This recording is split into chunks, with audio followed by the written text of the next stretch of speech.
Our first report takes us to Brazzavile. Ministers from 17 member nations of OHADA met in the Congolese capital to discuss engagements taken to reduce continuing juridical and judicial insecurity between the countries.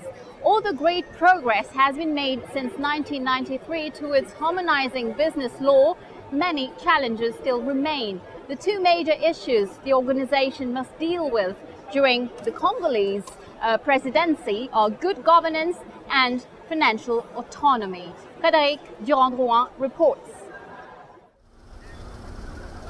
The 41st session of the Council of Ministers of the 17 members of OHADA, the Organization for the Harmonization of Business Law in Africa, was held on the 17th and 18th of June in Brazzaville, Congo.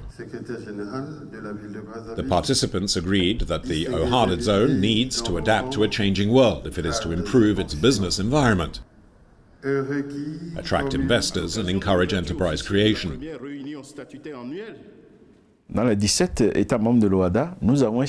We have our accountancy laws because with the 17 OHADA nations, we have a commonly shared system. This accounting system will have to evolve because we need to adapt our text to take account of the environment we are in and the various developments. Since 1993, the ministers for justice and finance from the 17 countries have met twice a year behind closed doors to discuss deliberations by business law specialists and draw up a common legal framework. Their conclusions are released in a publication that has become a reference, the OHADA Code, also known as the Green Code. Although loosely based on French business law, it is above all the work of Africans and produced for Africans. As such, it has its own rules and regulations. OHADA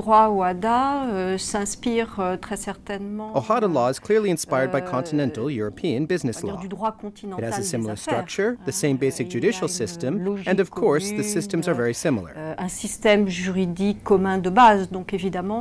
However, OHADA law has its particularities. Take, for example, the status of entrepreneurship that is unique to OHADA law in the way it deals with the status of small businessmen who play an important role in Africa despite the limited scope of their activities.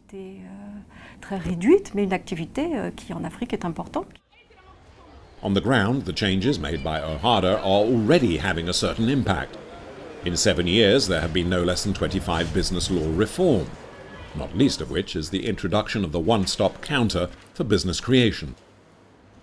The one-stop counter is not just for registering a business. It is also there to simplify red tape, including fiscal matters. The applications come to us at the Trade Tribunal via the one-stop counter. If everything has been done in due form, the business can be registered in a matter of days.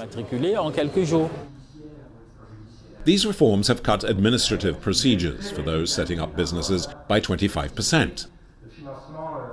Processing time has been cut by 30% and enterprise creation fees by 67%. These improvements play a significant role in revitalizing national economies and are an eloquent argument in favor of commitment to OHADA.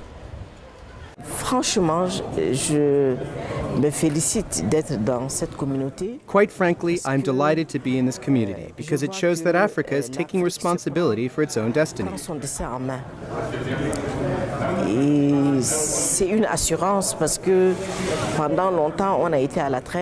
That's reassuring because we were lagging behind for so long. Now we're in the driving seat, and I think we're going to make it.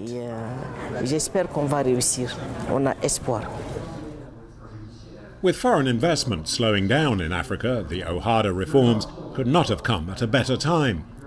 By boosting local private sector activity and providing investors with an attractive juridical framework for business law, they should help turn the tide.